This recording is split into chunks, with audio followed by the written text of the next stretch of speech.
Magandang buhay! Maligayang pagdating sa paaralan ng mga batang masisigasig, ang paaralang elementarya ng Bugtong na Pulo. Alinsunod ay gumawa ng paghahanda ang mga guro at pamunuan ng paaralan upang tiyakin ang kaligtasan ng mga mag-aaral sa kanilang pagbabalik klase.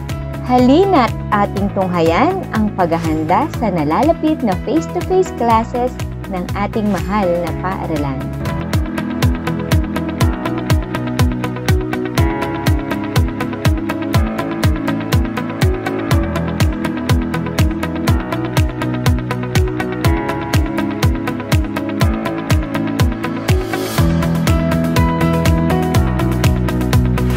Nakilahok ang mga magulang ng ikatlong baitang para sa ating face-to-face simulation. Una, pipila ang mga bata ng maayos habang papasok sa paaralan. Maigting nababantayan ang social distancing habang sila ay nakapila.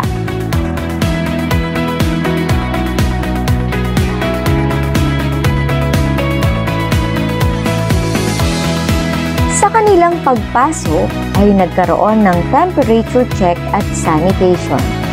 Kailangan din nilang sagutan ang health declaration form upang makasigurado na lahat ng papasok sa paaralan ay walang nararamdamang sintomas at sakit. Ito ay ginawa sa tulong ng mga PHW na ipinadala ng ating barangay. Kasunod ay diretso na silang tutungo sa hand washing area. Titiyakin pa rin ang social distancing sa paghuhugas ng kamay.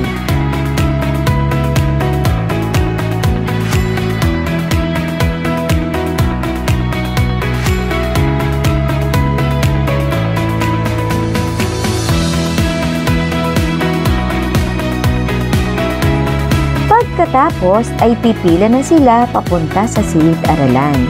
Magkakaroon muli ng sanitation ang mga mag-aaral bago pumasok sa kanilang mga silid.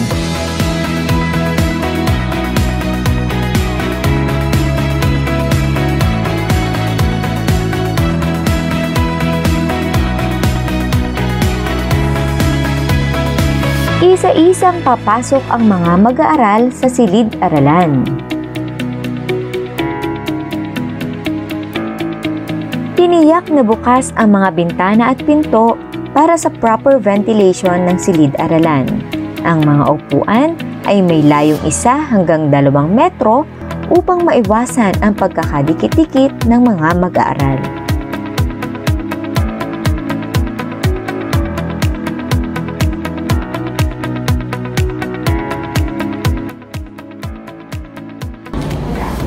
Inihanda rin ng paaralan ang isolation room kung may mag-aaral na magpapakita ng sintomas sa loob ng silid-aralan.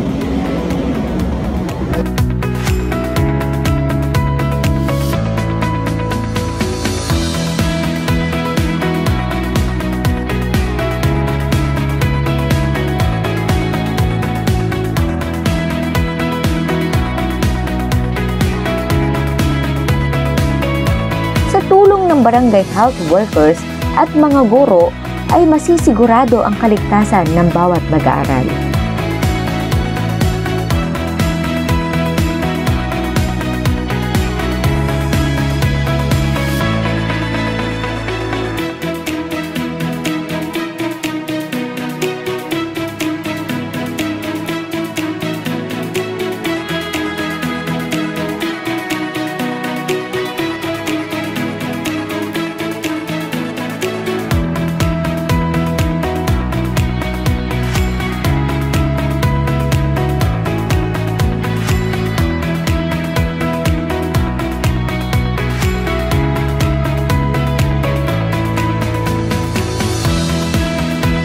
Bawat silid-aralan ay may sterilization boxes kung saan ihuhulog ng mga mag-aaral ang kanilang mga natapos na output.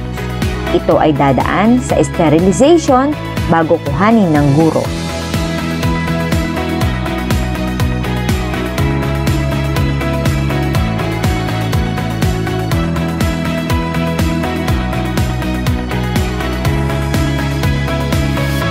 Titiyakin din ang sanitation ng bawat classroom pagkatapos makaalis ang mga mag-aaral sa paaralan.